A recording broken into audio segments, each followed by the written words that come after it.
ബംഗളൂരുവിൽ മരിച്ച നിലയിൽ കണ്ടെത്തിയ നഴ്സിംഗ് വിദ്യാർത്ഥിയുടെ മൃതദേഹം ഇന്ന് നാട്ടിലേക്ക് എത്തിക്കുകയാണ്. ബംഗളൂരുവിലെ BTL സ്കൂൾ ഓഫ് നഴ്സിംഗിൽ 2ാം വർഷ BSc നഴ്സിംഗ് വിദ്യാർത്ഥിയായിരുന്ന ആദിത്യനെയാണ് ഹോസ്റ്റൽ മുറിയിൽ തൂങ്ങി മരിച്ച നിലയിൽ കണ്ടെത്തിയത്. ആദിത്യന്റെ മരണത്തിൽ ദുരൂഹതയുണ്ടെന്ന് ആരോപിച്ച് കുടുംബം പോലീസിൽ പരാതി നൽകിയിരുന്നു.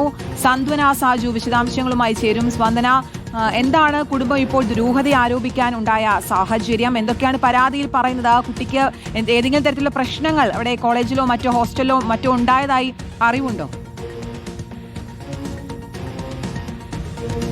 ഷിഹാസ്, കീർത്തന, ഇന്നലെയാണ് ഈ ആദിത്യനെ ബാംഗ്ലൂരിലെ ഹോസ്റ്റൽ മുറിയിൽ മരിച്ച നിലയിൽ കണ്ടെത്തുന്നത്. ഇന്നലെ തന്നെ ബാംഗ്ലൂരിലെ ആശുപത്രി, സെന്റ് ജോൺസ് ആശുപത്രിയിൽ പോസ്റ്റ്മോർട്ടം അടക്കമുള്ള നടപടികൾ പൂർത്തിയായിട്ടുണ്ട്. നിലവിൽ ഇന്ന് രാവിലെ ഏതാണ്ട് 10 മണിയോടുകൂടി തന്നെ ആദിത്യന്റെ മൃതദേഹം തിരുവനന്തപുരത്ത് കാച്ചാണിയിലുള്ള ആദിത്യന്റെ വീട്ടിലെത്തിക്കും എന്നാണ് കുടുംബാംഗങ്ങൾ അറിയിച്ചിരിക്കുന്നത്. ഇപ്പോൾ ആദിത്യന്റെ മരണവുമായി ബന്ധപ്പെട്ട് സൂചിപ്പിച്ചതുപോലെ തന്നെ നിരവധി ആരോപണങ്ങളും കുടുംബം ഇപ്പോൾ ഉയർത്തുന്നുണ്ട്. കാരണം ഇന്നലെ ഇപ്പോൾ കുടുംബം ബാംഗ്ലൂർ പോലീസ് സ്റ്റേഷനിൽ ഇതുമായി ബന്ധപ്പെട്ട് ഒരു പരാതി നൽകിയിട്ടുണ്ട്. ആ പരാതിയിൽ പറയുന്നത് ആദിത്യന് ഹോസ്റ്റലിൽ വലിയ രീതിയിലുള്ള മാനസിക സമ്മർദ്ദം നേരിടേണ്ടി വന്നിട്ടുണ്ട്. അത് മാത്രവുമല്ല, ആദിത്യൻ ആത്മഹത്യ ചെയ്യില്ല, തന്റെ മകന്റെ മരണത്തിൽ എന്തോ ഒരു ദുരൂഹതയുണ്ട്, മകൻ ആത്മഹത്യ ചെയ്യില്ല എന്നുള്ള കാര്യമാണ് ആദിത്യന്റെ പിതാവ് ഈ പരാതിയിൽ പ്രധാനമായും പറയുന്നത്.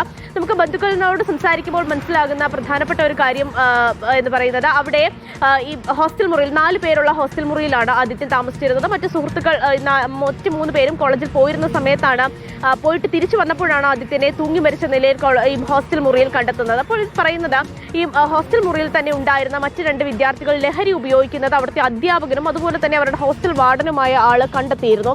പിന്നാലെ തന്നെ ആരാണ് ഈ വിദ്യാർത്ഥികൾക്ക് ലഹരി നൽകുന്നത് എന്നതടക്കമുള്ള കാര്യങ്ങൾ കണ്ടെത്തി നൽകണമെന്ന് ആദിത്യനോട് ഈ വാർഡൻ ആവശ്യപ്പെടുകയായിരുന്നു എന്നാണ് പറഞ്ഞത്. ഇല്ലാത്ത പക്ഷം കൃത്യമായി വിവരങ്ങൾ നൽകിയില്ലെങ്കിൽ ആദിത്യൻ ലഹരി ഉപയോഗിച്ചിട്ടില്ല എന്നറിയാമെങ്കിൽ കൂടി ആദിത്യനെ കൂടി ഇതിലേക്ക് ഉൾപ്പെടുത്തും, ഇത്തരത്തിൽ ലഹരി ഉപയോഗിച്ചിരുന്നതായൊക്കെ പുറത്തു പറയുമെന്ന തരത്തിലൊക്കെ വലിയ രീതിയിലുള്ള സമ്മർദ്ദം ആദിത്യൻ അവിടെ നേരിട്ടിട്ടുണ്ടായിരുന്നു എന്നുള്ള കാര്യമാണ് പ്രാഥമികമായി ഇതുമായി ബന്ധപ്പെട്ട കുടുംബം പറയുന്നത്. അതുകൊണ്ട് തന്നെ അത്തരത്തിൽ വലിയ മാനസിക സമ്മർദ്ദം നേരിട്ടിരുന്നു, എന്തോ തരത്തിലുള്ള ദുരൂഹത ആദിത്യന്റെ മരണത്തിൽ ഉണ്ട് എന്നാണ് പ്രാഥമികമായി എന്തായാലും കുടുംബം ഇതുമായി ബന്ധപ്പെട്ട് പരാതിയായി അറിയിച്ചിരിക്കുന്നത്. എന്നിപ്പോൾ ആദിത്യന്റെ അച്ഛനടക്കം കഴിഞ്ഞ ദിവസം ബാംഗ്ലൂരിലായിരുന്നു. അവർ തിരിച്ചു വന്നാൽ മാത്രമാണ് കൂടുതൽ വിവരങ്ങൾ എന്താണ് എന്നറിയാൻ സാധിക്കുകയുള്ളൂ. എന്തായാലും ഇന്ന് 10 മണിയോടുകൂടി തന്നെ ആദിത്യന്റെ മൃതദേഹം വീട്ടിലേക്ക് എത്തിക്കുമെന്നുമാണ് കുടുംബാംഗങ്ങൾ അറിയിച്ചിരിക്കുന്നത്.